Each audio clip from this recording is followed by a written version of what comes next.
Des monuments sont érigés à la gloire de ces soldats de l'Empire, de Hanoï en Indochine jusqu'à Casablanca au Maroc, où un cavalier français et un spahi d'Afrique du Nord deviennent des frères d'armes. Et aux survivants, la patrie reconnaissante. Alors l'état-major multiplie les remises de décorations à ses soldats émérites.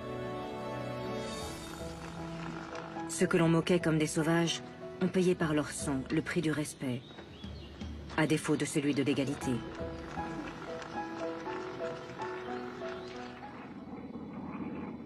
Cet empire que la France veut croire tout-puissant va tout à coup être fragilisé dans plusieurs territoires. Et d'abord au Maroc, conquis en 1912, mais dont la pacification n'est pas encore terminée.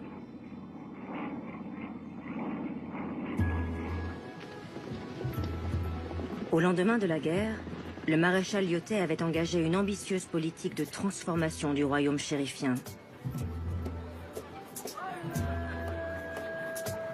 À Casablanca, le résident français peut contempler fièrement son œuvre.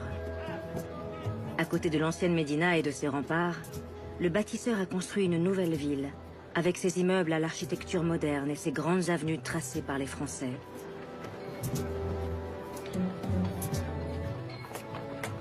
En quelques années, les chantiers se sont multipliés.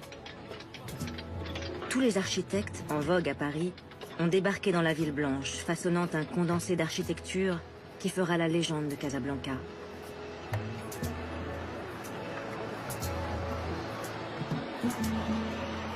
Et ce qu'il a entrepris à Casablanca, Lyautey l'a aussi réalisé à Rabat, la capitale, comme à Marrakech, la perle du Sud, ou encore en imaginant le port de Kénitra, dont il a signé en personne les plans de la nouvelle ville.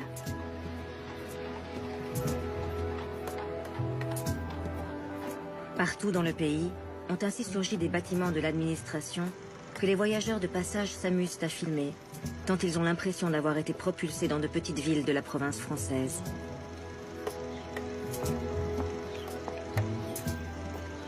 Le bâtisseur est obsédé par son royaume, dont il rêve de façonner chacune des routes, des villages ou des champs.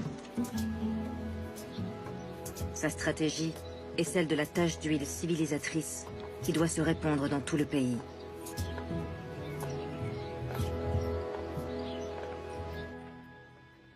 Cette stratégie politique s'appuie notamment sur le sultan Moulay Youssef, qui a pris la suite de ses frères au moment du protectorat.